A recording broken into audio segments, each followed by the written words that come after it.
I know the diet industry can be so confusing and so overwhelming, and trust me, I get overwhelmed by it too. But in my practice, I am all about simple changes, everything in moderation, and it really does not have to be so complicated.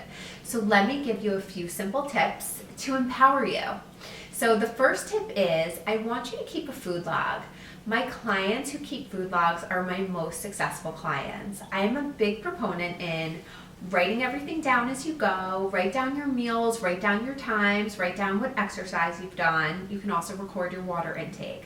But keeping a food log and writing everything down holds you accountable to yourself. And if you see a dietitian, it helps the dietitian help you better.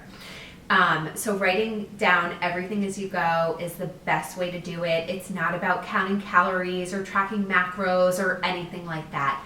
Just write down your foods, your times, and your exercise. Also, with keeping a food log, it's great because you can look back on your victories and see the days that you did amazingly well.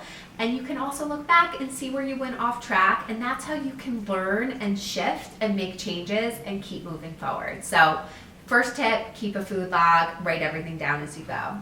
My second tip is to plan ahead. Now, you don't have to do some crazy long hours of meal prep on a Sunday. I don't do that. In fact, you don't need it. If you want to do it, that's fine. But plan ahead on a Sunday night, kind of think about your week, think about where you're going to be eating your meals, if you're going to be dining out a lot, if you're going to be cooking, and how you're going to get it all done. So think ahead and make a mental game plan in your head, or you can absolutely write it down. I have lots of clients who like to kind of plan out their meals for the week and write down what they're eating for dinner, let's say Monday through Thursday, and this way they can buy the groceries accordingly.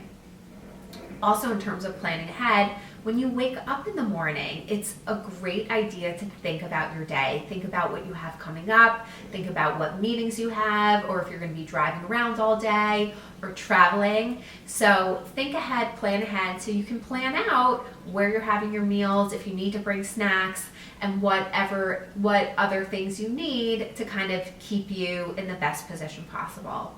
And I also want you to remind yourself that it doesn't have to be so complicated. Nutrition does not have to be so complicated. Keep it simple.